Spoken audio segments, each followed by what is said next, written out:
बहुत समय पहले मथुरा नगरी में राजा कंस का शासन था। वह बहुत क्रूर और अत्याचारी राजा था। अपनी बहन देवकी का विवाह वासुदेव जी से हुआ। विवाह के समय आकाशवाणी हुई कि देवकी का 8वां पुत्र ही कंस के अंत का कारण बनेगा। यह सुनकर कंस भयभीत हो गया और उसने देवकी तथा वासुदेव को कारागार में बंद कर दिया। उसने उनके 6 पुत्रों का वध कर दिया। 7वें पुत्र बलराम जी को योगमाया की शक्ति से रोहिणी माता के गर्भ में पहुंचा दिया। फिर भाद्रपद मास की अष्टमी की रात को भगवान श्री कृष्ण ने देवकी माता के गर्भ से जन्म लिया। कारागार में दिव्य प्रकाश फैल गया।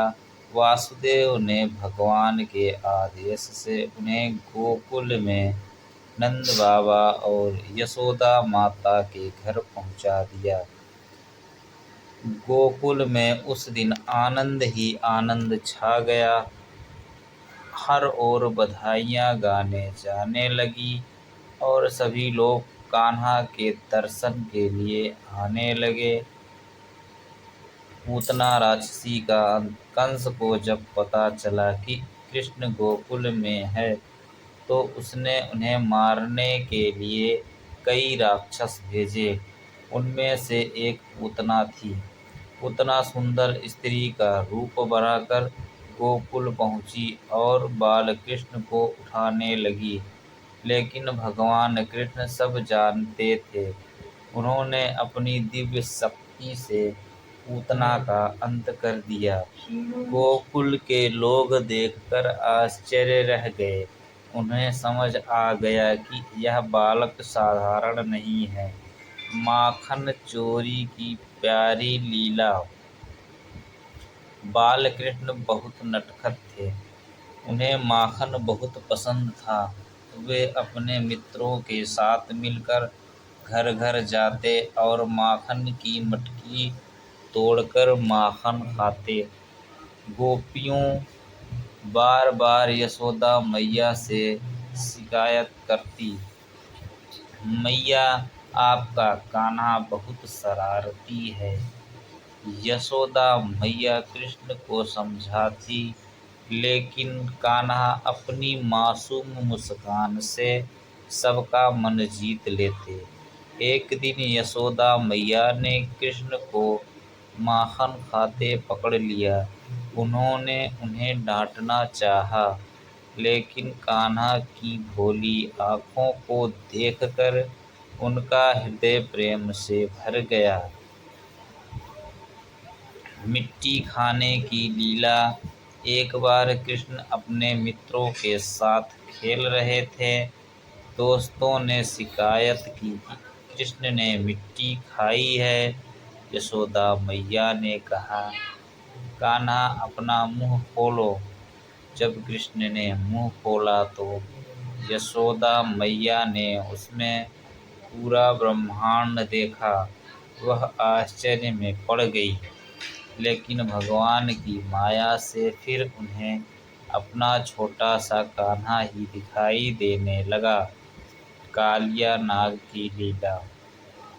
वृंदावन के पास यमुना नदी में कालिया नाम का विषैला नाग रहता था।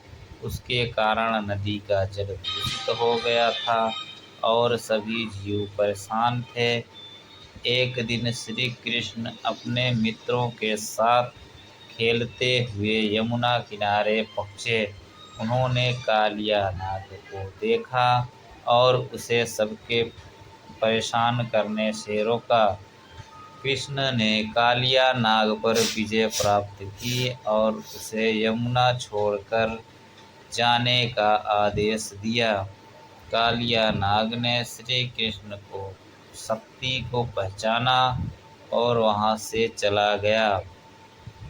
वृंदावन के सभी लोग खुशी से झूम उठे। गोवर्धन पर्वत की लीला।